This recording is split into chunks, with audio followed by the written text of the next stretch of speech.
சொல்லுங்கள் sir, Vellore meeting வந்திருக்கீங்க, என்ன ஃபீல் பண்ணுறீங்க? விஜய் தளபதி என்ன சொன்னார்?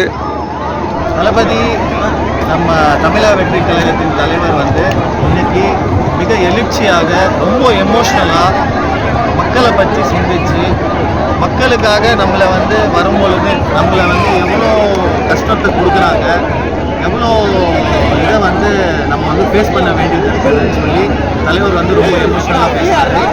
பட் இந்த வேலூர் மாநாடு நிர்வாகிகள் கூட்டம்னு சொல்கிறாங்க, பட் இது மாநாடாக தான் நடந்துருக்கணும். அதுக்கு ஒரு காரணம் என்னன்னு பார்த்தீங்கன்னா, இப்போது ஆளுகிற தமிழ்நாடு அரசு வந்து எங்கள் கட்சியை வந்து ரொம்ப முடக்கிறாங்க. அது எந்த ஒரு விஷயத்துக்கும் பர்மிஷன் தரதில்லை, எல்லா விஷயத்துக்குமே ரிஸ்ட்ரிக்ஷனு. தலைவர் இத்தனை நிமிஷம் தான் பேசணும், அதுதான் செய்யணும், அவர் இந்த கலர் தான் போடணும், அந்த கலர் தான் போடணும்னு சொல்லி இது பண்ணுறாங்க. ஆனால் இது வேறு கட்சிகளுக்கு இது இவங்க பண்ணுறாங்களா? வேறு இவங்க கிட்ட கூட்டணி கட்சியில் ஏதோ அறிவாலயத்தில் போய் நின்றா போதும், வா வா வா அப்படி பஸ்ஸில் ஏறு அப்படின்னு சொல்லிட்டு அந்த அடிப்படையில் வந்து எல்லா கூட்டணி கட்சியும் உள்ளே சேர்த்துக்கிறாங்க. ஆனால் ஏன் இதை இவங்க பண்ணுறாங்க? ஏன்னா தளபதி மேலே இருக்கிற பயம், தளபதிக்காக இருக்கிற கூட்டத்து மேலே இருக்கிற பயம், இந்த காரணத்தால் மட்டும்தான் இது நடக்குது. தளபதி கண்டிப்பாக ஆட்சிக்கு வரதான் போகிறாரு. தமிழக வெற்றி கழகம் வந்து ஆட்சிக்கு வந்து தான் தீரும். இது நீங்கள் எல்லாருமே பார்க்க தான் போகிறீங்க.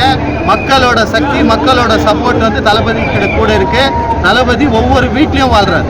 கூட்டணி இல்லாமல் வெற்றி கழகம் வந்து தேர்தலை சந்திக்குது, அதை பற்றி நீங்கள் என்ன நினைக்கிறீங்க? சார், கூட்டணி வந்து அரசியல் கட்சிக்கு தான் சார் தேவை.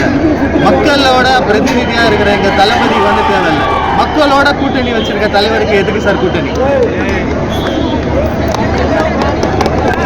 இப்போ சட்டமன்ற தேர்தலில் வந்து எதிர்கட்சியாக உட்காருவீங்களா இல்லை வந்து ஆளுங்கட்சியாகவே உட்காருவீங்களா? தலைவர் வந்து வந்திருக்கிறது முதலமைச்சராக தான். ஏன்னா சினிமா இண்டஸ்ட்ரியில் உச்சத்தில் இருந்து ஒரு 200 கோடி சம்பளம் பெற்று இன்றைக்கி வந்து என்னோடய வாழ்நாளில் நான் அவ்வளோலாம் சம்பாதிக்க முடியாது. ஆனால் எங்கள் தலைவர் வந்து ஒரே ஒரு படத்தில் அதை சம்பாதிச்சிருவார்.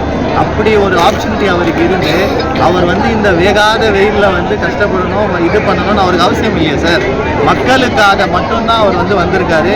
மக்களோட சேவை செய்யணும்னு சொல்லி தான் அவரோட ஃபஸ்ட்டு கோலாக இருக்குது, ஃபஸ்ட்டு டார்கெட்டாக இருக்குது. இந்த ஆட்சி இருக்கிற ஆட்சி, நம்மளை ஆண்ட ஆட்சிங்க எல்லாமே சரியில்லைன்னு சொல்லி தான் அவர் வந்திருக்காரு.